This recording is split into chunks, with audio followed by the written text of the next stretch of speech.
সুপ্রিয় দর্শক, ইউএসএইড ও এসএমসি নিবেদিত শিশু স্বাস্থ্য ও পুষ্টি বিষয়ক বিশেষ আলোচনা শিশু পুষ্টি অনুষ্ঠানে আপনাদের সবাইকে স্বাগত জানাচ্ছি। আমি সৈয়দা মুনিরা ইসলাম। পুষ্টি প্রতিটি শিশুর অধিকার। পুষ্ট শিশু পূর্ণ সম্ভাবনা নিয়ে বেড়ে উঠতে পারে, স্বাস্থ্যসম্মত জীবনযাপনের অধিকারী হয়, পড়ালেখা, ক্রীড়া, সংস্কৃতি সহ বিভিন্ন সেক্টরে তারা ভালো করে, নিজেদের সক্ষমতায় দারিদ্রতাকে জয় করতে পারে, নিজের এবং দেশের উন্নয়নে বড় ভূমিকা রাখতে পারে। অন্যদিকে অপুষ্টি নিয়ে বেড়ে ওঠা শিশু কম উৎপাদনশীল থাকে, এতে নিজের, পরিবারের এবং দেশের উন্নয়ন ব্যাহত হয়। গেল এক দশকে বাংলাদেশ শিশুর পুষ্টি পরিস্থিতির উন্নয়নে বেশ কিছু উদ্যোগ নিয়েছে, যার সুফলও পাওয়া যাচ্ছে। বৈশ্বিক প্রতিবেদন বলছে বাংলাদেশে বয়সের তুলনায় উচ্চতা কম এমন শিশুর সংখ্যা কমছে। 2012 সালে ছিল 39% বা 60,46,000, বর্তমানে 26% বা 38,78,000। তবে এটা এখনও উচ্চ হার হিসেবে চিহ্নিত হচ্ছে আন্তর্জাতিক সংস্থাগুলোর মানদণ্ডে। এমন পরিস্থিতিতে শিশুর অপুষ্টিজনিত সমস্যা ব্যাপকভাবে কমিয়ে আনতে করণীয় নিয়ে আজ আমরা আলোচনা করব ইউএসএইড এবং এসএমসি নিবেদিত শিশু পুষ্টি অনুষ্ঠানে। আলোচনা করবেন ঢাকা বিশ্ববিদ্যালয়ের পুষ্টি ও খাদ্য বিজ্ঞান ইনস্টিটিউটের পরিচালক অধ্যাপক ডক্টর খালেদা ইসলাম এবং এসএমসির ব্যবস্থাপনা পরিচালক ও সিইও জনাব তসলিমউদ্দিন খান। দর্শক, চলে যাচ্ছে মূল আলোচনায়। অধ্যাপক ডক্টর খালেদা ইসলাম, দেশে 5 বছরের কম বয়সী 26% শিশু খর্বকায়। অপুষ্টি শিকার এসব শিশুর সংখ্যা 38,78,000। এদের উচ্চতা বয়সের তুলনায় কম। এদেরকে আপনি কিভাবে দেখছেন? ধন্যবাদ প্রশ্ন করার জন্য। আপনি যে চিত্রটা বললেন এটা আমরা জানি, যেহেতু আমরা পুষ্টি নিয়ে কাজ করি, এবং আমরা মনে করি না যে এটা এই সময়ে বাংলাদেশের সমস্ত ক্ষেত্রে যেই ধরনের উন্নতি সাধিত হওয়া, বিশেষ করে অন্যান্য সেক্টরে এবং পুষ্টি বিজ্ঞানের ক্ষেত্রে, তা আমরা মনে করি যে শিশুদের এই চিত্র কোনোভাবেই কাম্য না। এবং এই চিত্রটা বলতে পারি যে এক ক্ষেত্রে ভয়াবহ আমরা মনে করি, কারণ এই সময়ে আমরা যেইভাবে প্রত্যেকটা সেক্টরে সরকারি, বেসরকারি এবং অন্যান্য বিষয়ে যে সচেতনতা তৈরি হওয়া, সেখানে কিন্তু এই ধরনের চিত্রকে আমরা মনে করি যে সব ক্ষেত্রে আমরা 100% সাকসেসফুল হতে পারিনি। সুতরাং আমরা মনে করি যে না, এটা থেকে আমাদের উত্তরণ দরকার আছে। ধন্যবাদ আপনাকে। সাম্প্রতিক সময়ে আমরা গ্রোথ মনিটরিং এবং প্রমোশন শব্দটি বেশ আলোচিত হতে দেখছি। এটা আসলে কি এবং কেন এটা এতটা গুরুত্বপূর্ণ? আচ্ছা, গ্রোথ মনিটরিং যেটা, সেটা আসলে আমরা দেখি যে খুব সোজাভাবে যে একটা শিশুর বয়স অনুযায়ী তার গ্রোথটা বা বৃদ্ধিটা কেমন হবে সেটার একটা চার্ট আছে। যদি সেটা তার সীমারেখার মধ্যে থাকে, সেটা হচ্ছে রোড টু হেলথ, মানে শিশুগুলো সুস্থ, তারা ঠিক মতো করে বাড়ে। তো সেইটা দেখার জন্য আসলে এটা এত সোজাভাবে করা যে প্রত্যেকটা মা তার বাড়িতে থেকে যেন নিজেই বুঝতে পারে যে তার বাচ্চার ওজনটা দেখবে, বয়স তো জানে, দেখার পর যদি এই গ্রোথ কার্ভটা দেখে যে ঠিক মতো আছে, তাহলে মা বুঝবে যে না, তার বাচ্চা বৃদ্ধি ঠিক আছে। যখন এটা নিচে নেমে আসে গ্রাফটা কিংবা উপরে চলে যায়, তখন বুঝতে হবে যে না, বাচ্চাটা গ্রোথটা বা বৃদ্ধিটা স্বাভাবিক হচ্ছে না। এবং এইটা দিয়ে যেহেতু সরাসরি একটা মা বুঝতে পারে, কিংবা স্বাস্থ্যকর্মীরা বুঝতে পারে, কিংবা যারা কমিউনিটি লেভেলে কাজ করে তারা বুঝতে পারে, সুতরাং ইমিডিয়েটলি তারা অ্যাকশনটা নিতে পারে যে বাচ্চার গ্রোথটা ঠিক মতো হচ্ছে না, ইভেন বাচ্চা কি তার ওজন কি বেশি হচ্ছে কিনা স্বাভাবিকের চেয়ে, কিংবা কম হচ্ছে কিনা, এই তথ্যটা কিন্তু এই গ্রোথ চার্ট থেকে দেখতে পারে। সেই জন্য আমরা মনে করি যে পুষ্টির ক্ষেত্রে এই চার্টটা খুবই জরুরি, খুবই দরকার। এবং এটা হচ্ছে যে আপনি বাড়িতে বসে একটা বাচ্চার মনিটরিং করতে পারেন যে ঠিকমতো তার গ্রোথটা হচ্ছে কিনা। অনেক ধন্যবাদ আপনাকে। জনাব তসলিমউদ্দিন খান, আপনার কাছে একই প্রশ্ন যে গ্রোথ মনিটরিং এবং প্রমোশন বিষয়টা আসলে কি, আপনি যদি আমাদের দর্শকদের উদ্দেশ্যে একটু সহজ করে বুঝিয়ে দেন। পাশাপাশি আমাদের শিশুদের যে পুষ্টি অবস্থা, এটার উন্নয়নে গ্রোথ মনিটরিং কতটা গুরুত্বপূর্ণ? অত্যন্ত গুরুত্বপূর্ণ গ্রোথ মনিটরিং। আমি গ্রোথ মনিটরিং এর কথা বলার আগে কিছু ইনফরমেশন আপনাকে দেই, সেখান থেকে আমরা আলোচনা শুরু করি। বাংলাদেশে প্রতি 4টা শিশুর মধ্যে একটা শিশু তার খর্বাকৃতি হয়, অর্থাৎ স্ট্যান্ডিং। এটা কি খর্বাকৃতি বা স্ট্যান্ডিং কোনটা? 5 বছর পর্যন্ত এই মাপা সাধারণত হয়, যেটা আপা বললেন একদম ঠিকভাবে উনি সুন্দরভাবে উপস্থাপন করেছেন। যদি তার বয়স অনুযায়ী তার যতটুকু লম্বা হওয়ার কথা ছিল সেটা যে হচ্ছে না, সেটা হলো স্ট্যান্ডিং আমরা বলি, যদি সেটা খর্বাকৃতি হয়। এটা হলো একটা। এরকম শিশু পাওয়া যায় 4টার মধ্যে একটা। আরেকটা আছে 22%, সেটা হলো আন্ডারওয়েট, অর্থাৎ এই শিশুর যতটুকু ওজন হওয়ার কথা ততটুকু হয় নাই। এখন দেখেন এই দুইটা ইন্ডিকেটর যে আমি বললাম, একটা হলো স্টান্টিং আর একটা হলো ওয়েট, হ্যাঁ, শিশুর এই দুইটা ইন্ডিকেটর খুবই ইম্পর্টেন্ট শিশুদের নিউট্রিশনের ক্ষেত্রে। যদি একটা শিশুর নিউট্রিশনের অভাব না থাকে তাহলে কিন্তু এরকম হওয়ার কথা না, তার খর্বাকৃতিরই হওয়ার কথা না, অথবা তার ওই ওয়েটের আন্ডারওয়েটও হওয়ার কথা না। এবং এটা আমরা কোত্থেকে পাই? ওই গ্রোথ মনিটরিংয়ে। গ্রোথ মনিটরিংয়ের চার্ট আছে প্রতিটা শিশুর সার্টেন এইজে 5 বছর পর্যন্ত কতটুকু তার ওয়েট হবে, কতটুকু তার হাইট হবে, এগুলা নির্ণয় করা আছে এবং সেখানে কোনটা ডেঞ্জার সাইনে চলে গেছে, কোনটা ঠিক মতো আছে সেটা বুঝতে পারে। এবং এটা এত সহজভাবে করা যে কোনো স্বাস্থ্যকর্মী এটা করতে পারে। যেমন আমাদের প্রায় 11,000 প্রোভাইডার আছে, ব্লু স্টার প্রোভাইডার বলি সারা দেশে, নন গ্রাজুয়েট মেডিকেল প্র্যাকটিশনার, তারা কমিউনিটিতে স্বাস্থ্য ব্যবস্থা নিয়ে কাজ করে, কিন্তু তারা গ্রাজুয়েট ডক্টর না, কিন্তু তাদেরকেও প্রশিক্ষণ দিয়েছি, তারাও কিন্তু এই কাজটা করে। সো আমরা যদি ফিউচার জেনারেশনটাকে আমরা এই যেটা আপনি বলেছেন আপনার এখানে যে পুষ্ট শিশু অর্থাৎ অপুষ্টির অভাব যদি না দেখতে চাই তাহলে গ্রোথ মনিটরিংটা করা খুবই দরকার প্রতিটা শিশুর জন্যই। অসংখ্য ধন্যবাদ আপনাকে অধ্যাপক ডক্টর খালেদা ইসলাম। অনুপুষ্টি বা মাইক্রোনিউট্রিয়েন্ট আসলে কি এবং এর প্রয়োজনীয়তা কতখানি? ধন্যবাদ। এই সময় আসলে বাংলাদেশে যত ধরনের অপুষ্টি আছে শিশুদের বেলায় আমরা দেখি তাদেরকে 4 ধরনের অপুষ্টি তারা ভুগছে। যেমন একটা হচ্ছে যে stunting, wasting, underweight and micronutrient deficiency. তো সুতরাং আমরা যেটা দেখতে পাচ্ছি যে আমাদের কিন্তু এখন আন্ডার নিউট্রিশনকে আমরা 4টা ভাগে ভাগ করি। তার মধ্যে একটা বড় যে অপুষ্টি সেটা হচ্ছে মাইক্রোনিউট্রিয়েন্ট ডেফিসিয়েন্সি। এখন কথা হচ্ছে মাইক্রোনিউট্রিয়েন্ট বা অনুপুষ্টিটা কি? আমরা যে খাবার খাই প্রতিদিন সেই খাবারটাকে আমরা 2টা ভাগে ভাগ করি। যে খাবারগুলো আমাদের অনেক বেশি দরকার, যে খাবারটা আমরা না খেলে আমাদের কষ্ট হয়, আমরা বুঝতে পারি যে আমরা খিদা পাচ্ছে, সেই খাবারগুলো হচ্ছে ম্যাক্রোনিউট্রিয়েন্ট বা যেটা আমরা বেশি পরিমাণে খাই।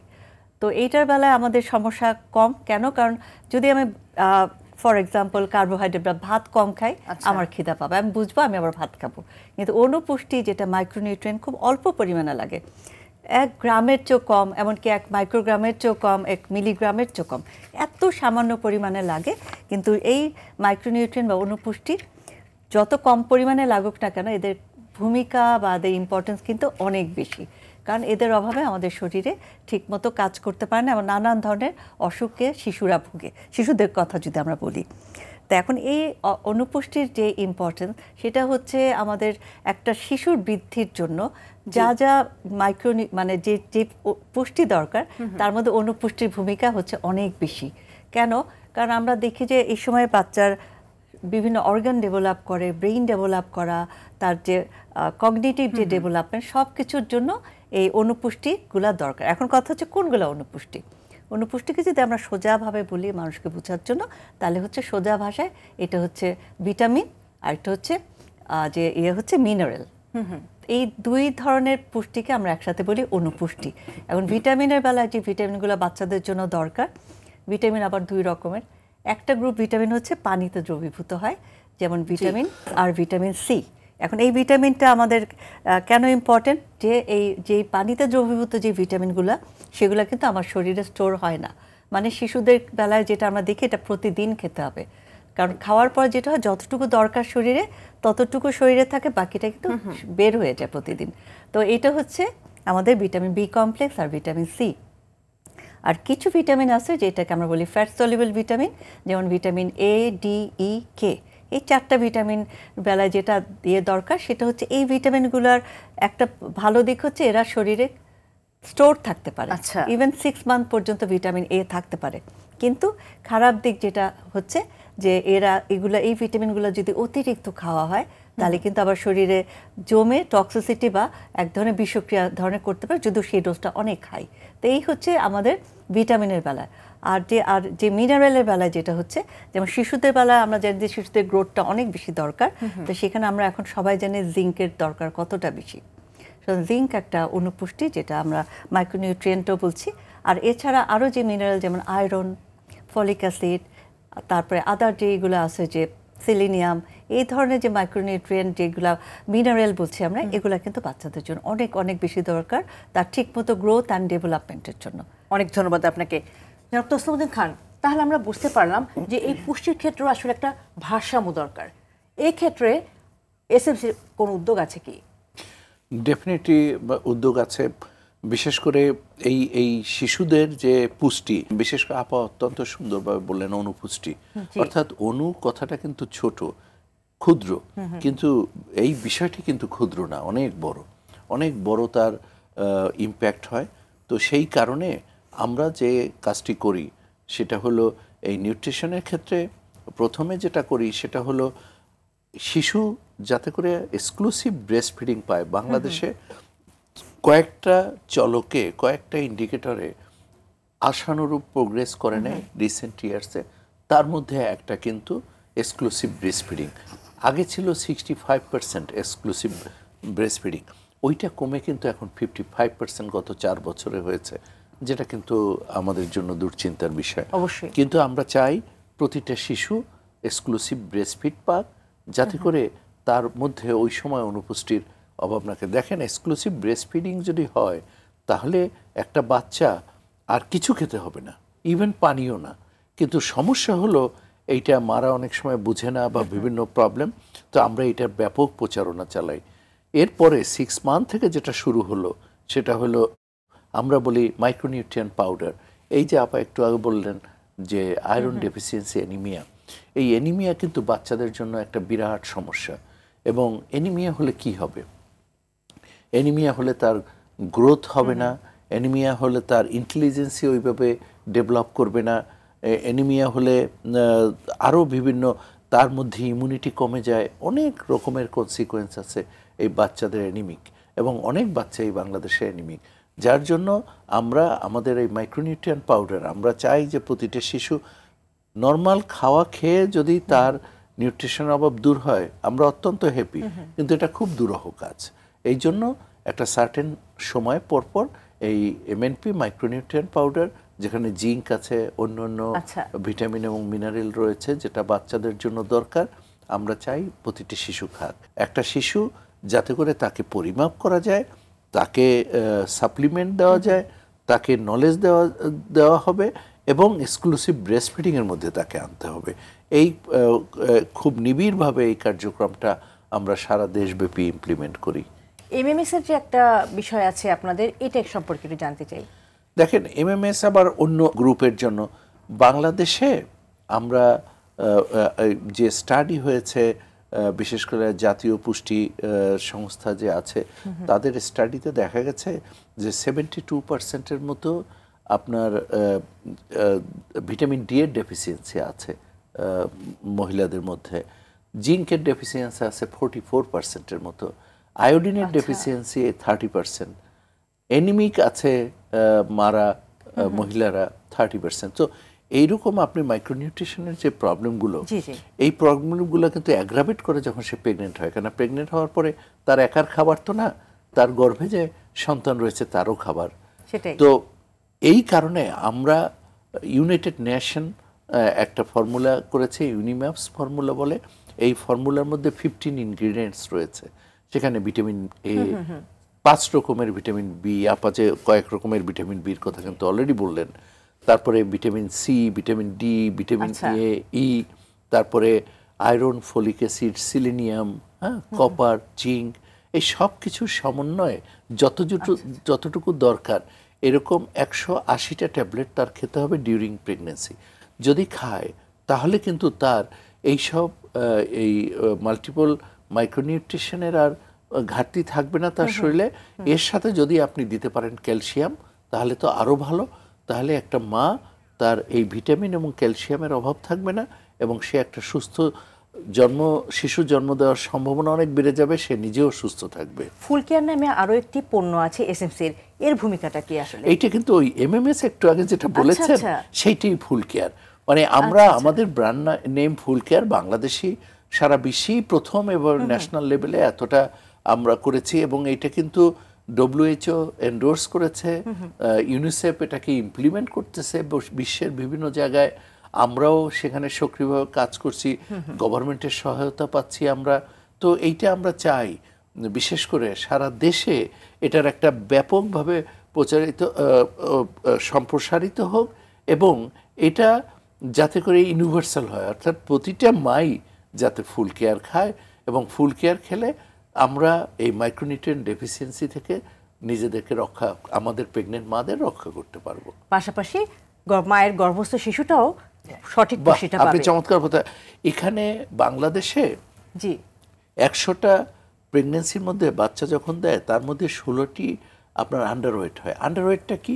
2.5 কেজির নিচে যদি বাচ্চার ওয়েট হয় তাহলে আন্ডারওয়েট। ও কিন্তু এখানেই খালি এটাই নিউট্রিশনের অভাবে এটা হয় এবং এখানেই কিন্তু শেষ না, ও সারা জীবন এর কনসিকুয়েন্সে অ্যাডাল্ট হলেও সেখানে হাইপারটেনশন হওয়ার সম্ভাবনা বেশি থাকে, ডায়রিয়া গ্লুকোজ লেভেল তার কম হওয়ার বেশি হওয়ার সম্ভাবনা থাকবে। এই প্রবলেমগুলো কিন্তু সারা জীবন সে বয়ে বেড়ায়, অর্থাৎ তার মধ্যে আপনার ডায়াবেটিস হওয়ার সম্ভাবনা, হাইপারটেনশন হওয়ার সম্ভাবনা অনেক বেড়ে যায়। তো আমরা এই জন্য বলি যে এই নিউট্রিশনের যদি আন্ডার ওয়েট না হয় শিশু, সেটা একটা বড় ধরনের সাফল্য। আর এই ফুল কেয়ার কিন্তু সেটাকে কমাতে বহুল অংশে সাহায্য করবে। অনেক ধন্যবাদ আপনাকে অধ্যাপক ডাক্তার খালেদা ইয়াসমিন। শিশুর পুষ্টি পরিস্থিতির সঙ্গে এমএমএস এর সম্পর্কটা আসলে কি, বিস্তারিত আপনার কাছ থেকে শুনবো, তবে তার আগে নিয়ে নিচ্ছি ছোট্ট একটি বিরতি। দর্শক, ইউএসএইড ও এসএমসি নিবেদিত শিশু স্বাস্থ্য ও পুষ্টি বিষয়ক আলোচনা শিশু পুষ্টি অনুষ্ঠানে নিচ্ছি ছোট্ট বিরতি, সঙ্গে থাকুন।